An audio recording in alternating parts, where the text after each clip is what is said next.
Fed is also likely to announce the end of its operation to unwind its balance sheet, but economists are divided on which month this year it will actually end the program. And to talk more on the Fed and Fed meet outcome, what can we expect from that, we have Priya Mishra, who's the head of global rate strategy at TD Securities. Good morning, Priya. What do you expect from the Fed this time around? Do you expect them to hold on to rates and give us clearer guideline on their rate trajectory going ahead? Hi, good morning. So I think they've been communicating this patient stance because, as Chair Powell has been saying, even though the outlook remains, I would say the Fed's baseline outlook is unchanged, they're extremely worried about the downside risk. So I think we'll hear more patience, uncertainty, downside risks. We obviously are not looking for any rate hikes. I think the market will be looking at the dot plot. So in December, they were talking about 2 rate hikes this year. We think that the projections will now signal 1 rate hike later this year. So I don't think they want to entirely drop the idea of hiking. But I think that's largely priced into the market. What we'll be all watching for is their communication on the balance sheet. I think they have been telling us that they plan to end later this year. Exactly when, I think, is what investors are looking for. We think they're not going to give us an exact date, but a range.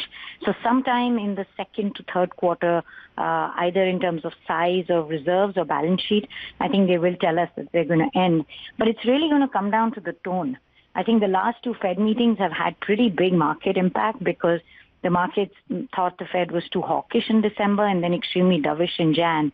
I think they have to strike this balance between being patient and yet not too worried about the economy.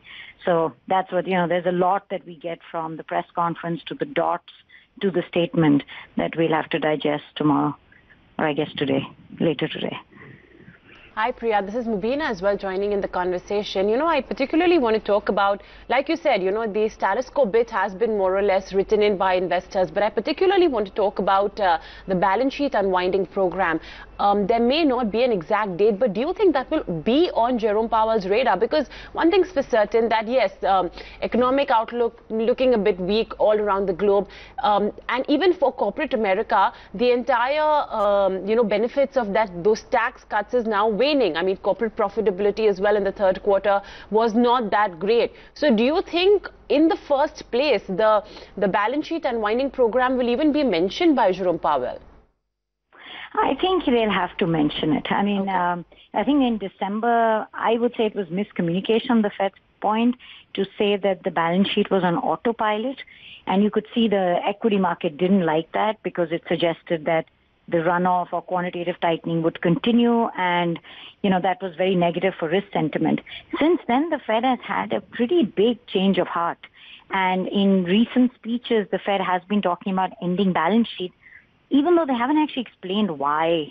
They don't think that the balance sheet runoff is impacting the economy or impacting financial conditions. And I think, to some extent, I think they have a point. But what balance sheet runoff is doing is it's taking banking reserves out of the system.